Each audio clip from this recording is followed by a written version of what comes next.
It's Math. This is Professor Parker, and today we're going to solve an equation with variables on both sides of the equal sign. All right, so first, read the equation out loud. It says -4 times the quantity. We know it's multiplication because there's no symbol in between. There's no sign, no operational symbol in between. Times the quantity. Whenever you see things inside parentheses, that's called a quantity. We don't say -4 parentheses -6w. That's not sophisticated. We call that a quantity. The expression inside the parentheses is referred to as a quantity. So this is -4 times the quantity, -6w plus 14 is equal to 8w plus 16 plus 7w. So what we're going to find out by solving is the value of w that makes this a true statement. So what value of w makes this a true statement? We'll make the left side of this equation equal to the right side in numerical value. So first thing we want to do is, and there are different ways you could do this problem. And that's the thing about solving equations. There are many different ways that you can approach solving equations. What you have to do is just do a lot of practice and find out which way works for you the best. And then you just rock out with that method and you can use it every time. Or if you want to, vary, use different methods at different times, that's cool too. But what I would do in this problem is I would first eliminate these parentheses. Now the way that I eliminate the parentheses, I don't just erase them. We use math. We use a mathematical process to eliminate the parentheses. We use what's called the distributive property. Now, the distributive property says that if you have a term outside of a quantity or parentheses, you can multiply everything inside the parentheses by that term. So what that means is we're going to multiply -4 by -6w and then -4 by 14. All right, so that's going to be our first two steps. So what we do is we think -4 times -6w, negative times a negative gives you a positive.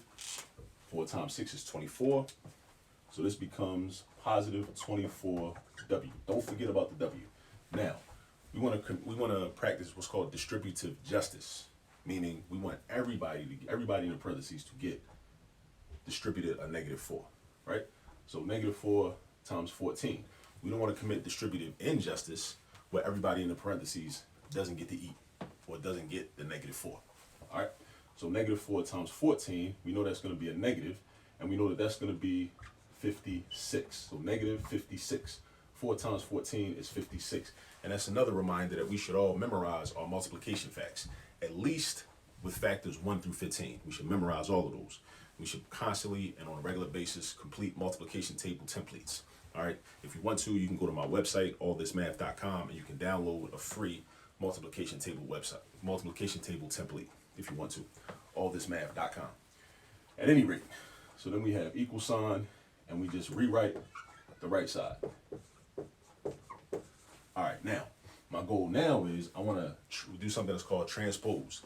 Transpose means you move terms around. The left side, from the right side to the left side to the right side. So we transpose. Now, what that does is that enables us to just be able to combine like terms in our next step. All right? So, I want all the w's on the left side. I only have this w on the left side, but I got to move this 8w and this 7w to the left side. I want this -56 moved to the right side. All right? So to be with that positive 16. But when I switch the side, I have to change the sign, the positive or negative sign. It's got to be changed. So what I do is I have 24w. This 8w moves over. It becomes a -8w. This 7w moves over. It becomes a -7w. The equal sign comes down. The 16 was already over here on the right side. And this -56 moves over. It becomes a +56. So now we can combine like terms or collect like terms, some textbooks say. So what that means is we have all these w's over here. We need to combine them into one w term. And we have constants over here. We combine them into one constant term.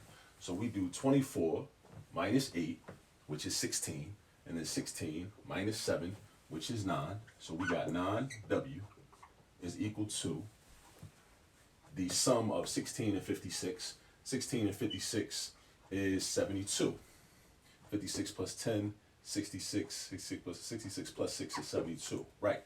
So now we got 9w is equal to 72. Now, we have one last step. If 9 times w equals 72, we're saying 9 times a number is equal to 72. And what number is that? You might be able to figure that out intuitively, just because you know your multiplication facts, and you know that 9 times 8 equals 72. So you know the answer is going to be 8, right? That's the solution, because we were solving. So that's the solution. But algebraically, what we would do is the opposite operation here. So this is 9 times W. The opposite of multiplication is division. So we divide by 9 on both sides. 9 divided by 9 gives me 1. So I have 1 W. That's how many W's I have. 1 W. And then 72 divided by 9, of course, is 8. Now, I believe that to be the final answer. However, you should be in the habit of always checking your work. Always. Always check your work. So this is how I'm going to check my work. You basically go back to the original equation and you substitute in the answer, the solution, W, wherever you see a W. Here, here, and here. And then we verify that the left side of the equation is equal to the right side of the equation, and that it will be proof that our answer is correct. So I have -4 times -6 times 8 plus 14 is equal to 8 times 8 plus 16 plus 7 times 8. And then I just basically simplify the left side and simplify the right side. And I make sure that my left side equals my right side. That's what I do. So I'm going to just follow the order of operations that we subscribe to. Some people call this PEMDAS, but don't get so caught up in PEMDAS, because you also could be interpreting it as PEDMAS, depending upon what operation comes first, whether it's multiplication or division. If the multiplication comes first, you do the multiplication first. If the division comes first, you do the division first. And that's one of the main rules that people either weren't taught or always forget. And that's why we had those debates on the internet all the time about what's the right answer to this problem. All right, so now inside the parentheses, you got -6 times 8. That's going to give us -48. And then -48 plus 14. So that's like doing 48 minus 14 and then just make your answer negative. So 48 take away 14 is going to be 38. 38 take away 4 is going to be 34. So that's going to be -34 times -4. And then over here, actually, you know what? Let me just go straight down. -4 times -34, that's going to give us a positive, because a negative times a negative equals a positive. In multiplication and division, 2 wrongs do make a right. 2 negatives make a positive. 2 wrongs make a right. 2 negatives make a positive. Not in addition and subtraction, in multiplication and division. Remember that. So 4 times 30 is going to be 120. 4 times 4 is 16. 120 and 16 is 136. Over here, 8 times 8 gives me 64. 7 times 8 gives me 56. So now I got 64 plus 16 plus 56. 64 plus 16, that's going to give me 80. And then 80 plus 56, 80 plus 50 would be 130. And then 130 and 6 is 136. So as long as the left side equals the right side, that means as long as the left side equals the right side, when we utilize this value for W, that means that this is a true statement, which means that this is a correct answer. And again, one of the main benefits of checking your own work is that you don't have to ask anybody else if your answer's right. You already know. You already know that it's right because you did the work. You did the original work to arrive at your answer, and then you also went back into the original problem and you checked your answer to see that it worked and make sure. All right. Thank you for tuning in. This is Professor Parker again with All This Math. Support your HBCUs. Thanks for tuning in, and please continue to send in your math problems to the All This Math DM, and your problem might make it up to this board. Peace out.